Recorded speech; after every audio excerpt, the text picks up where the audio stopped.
Hi, preschool friends. I'm here by the fish. I have my ocean sounds playing on my laptop, and I'm using my imagination because I know it's supposed to be spring break where we're maybe at a beach somewhere swimming and relaxing, and because of everything, we can't do that right now. But we can still have fun at home and use our imagination. So I'm going to encourage you to do that with mommies and daddies. I'm going to post a video also of these fish behind me with my daughter explaining what kind of fish they are and a little bit about them so you can learn about them. And then also when I was looking for my book today, I found this. So I thought maybe it's just a paper plate that you and your family could try to make your own fish at home. You just cut a triangle off of one side and you put it on the other side, and that's its tail, and then you color it however you want. Okay, so that's just an idea. But this book is called Fish is Fish by Leo Leone. And if you remember back when we were talking about hibernation, I read a book by Leo Leone, and it was called Frederick, about a mouse that was helping hibernate with his friends. So it's the same person that Frederick wrote Fish is Fish. So here we go. At the edge of the woods, there was a pond, and there was a minnow and a tadpole. They swam among the weeds, and they were inseparable friends. So see them there? There's the tadpole and the fish.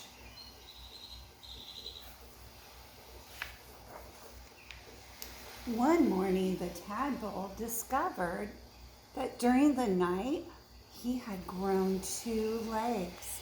Look, look, I'm a frog, he said triumphantly. Oh, nonsense, said the minnow. How could you be a frog if only last night you were a fish just like me? They argued and argued until finally the tadpole said, frogs are frogs and fish is fish, and that's that.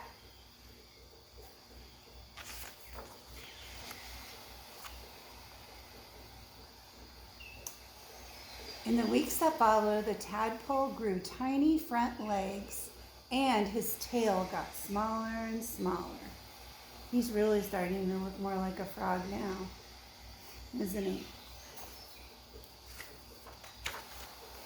One fine day, a real frog now, he climbed out the water and onto the grassy bank.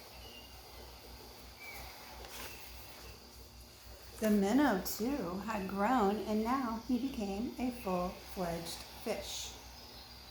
He often wondered where his 4-footed friend had gone, but days and weeks went by, and Frog did not return.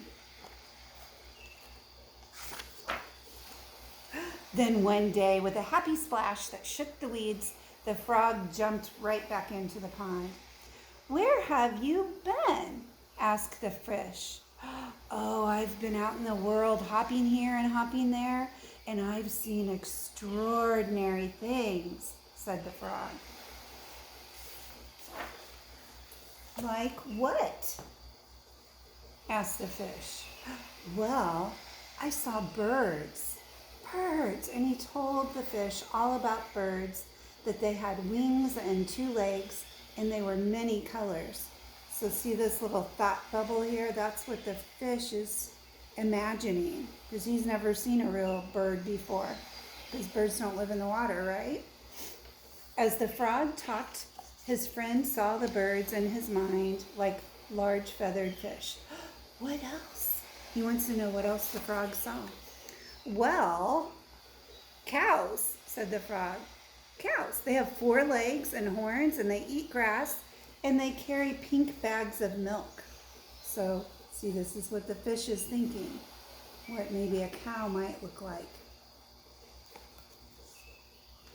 Cows don't live in the water, right? And the frog continued, "People, men, women, children," and he talked and talked until it was dark in the pond. But the picture in the fish's mind was full of lights and colors and marvelous things. That night he couldn't sleep. If only he could jump about like his friend and see the wonderful world.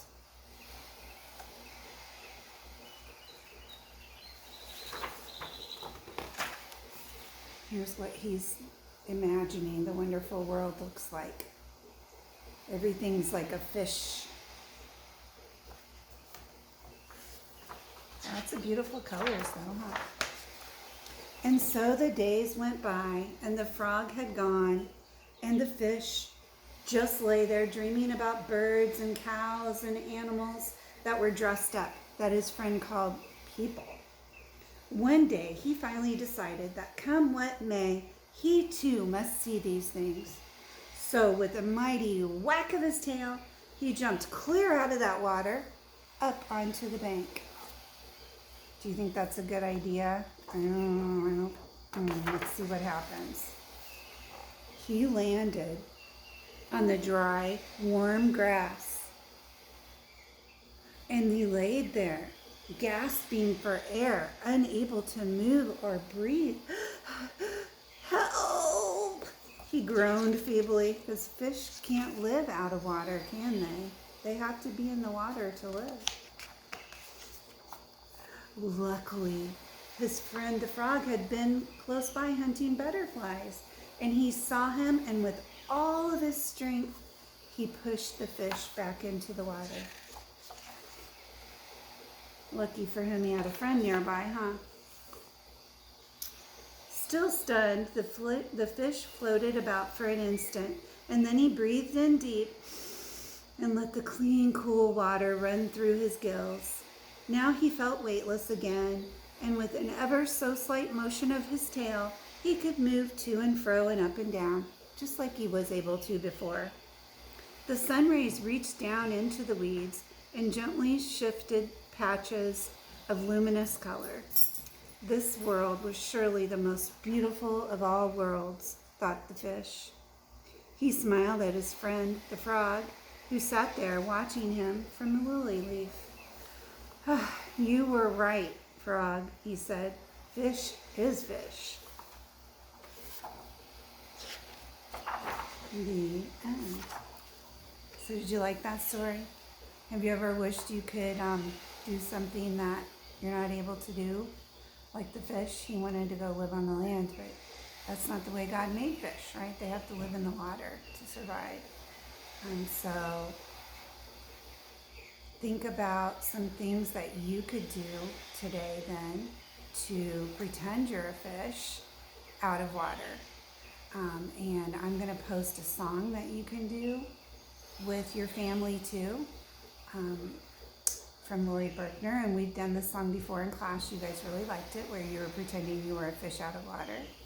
And then maybe you could do that paper plate craft too, and make your own fish to dance around with and play with. Happy Tuesday, and I will be thinking of you guys and hoping that you're having fun and staying safe and healthy. Until next time, love you. Bye-bye.